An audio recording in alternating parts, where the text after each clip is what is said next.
Iran কি আবারও পারমাণবিক যুদ্ধের পথে? মোসাদ প্রধান ডেভিড বার্নিয়ার এক বিস্ফোরক মন্তব্য কাঁপিয়ে দিয়েছে মধ্যপ্রাচ্য।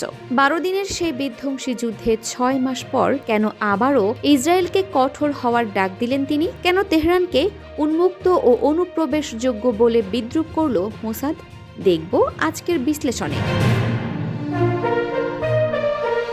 টাইমস অব ইসরায়েল এক প্রতিবেদনে জানিয়েছে, মোসাদ প্রধান ডেভিড বার্নিয়া ইরানের পারমাণবিক কর্মসূচি নিয়ে বিশ্বকে সতর্ক করেছেন। তিনি দাবি করেন, তেহরান যে মাত্রার ইউরেনিয়াম সমৃদ্ধ করেছে তা সামরিক পারমাণবিক অস্ত্র তৈরির লক্ষ্য ছাড়া অন্য কিছু হওয়া সম্ভব নয়। বার্নিয়া স্পষ্ট করে বলেছেন, ইরান যেন তার এই প্রকল্প আর কখনোই সক্রিয় করতে না পারে তা নিশ্চিত করা ইসরায়েলের নৈতিক দায়িত্ব।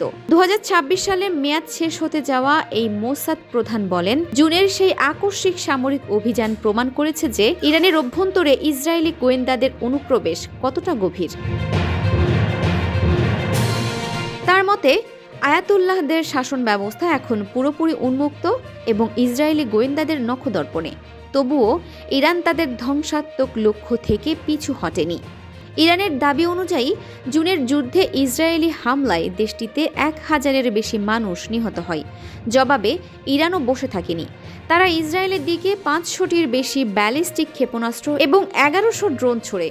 ইসরায়েলি তথ্য মতে এতে 32 জন নিহত এবং 3000-এর বেশি মানুষ আহত হন। বার্নিয়া সতর্ক করেছেন যে ইরান আবারও বিশ্বকে বিভ্রান্ত করে একটি খারাপ পারমাণবিক চুক্তি বাস্তবায়ন করতে চায়, যা ইসরায়েল কখনোই হতে দেবে না।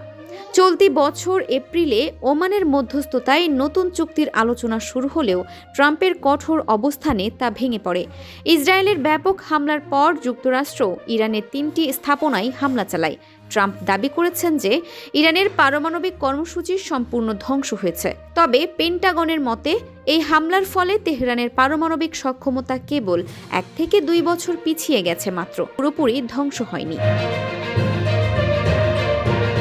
ইরান কি সত্যিই গোপনে পারমাণবিক অস্ত্র তৈরি করে ফেলবে, নাকি মোসাদ তাদের এই স্বপ্ন অঙ্কুরেই বিনষ্ট করে দেবে?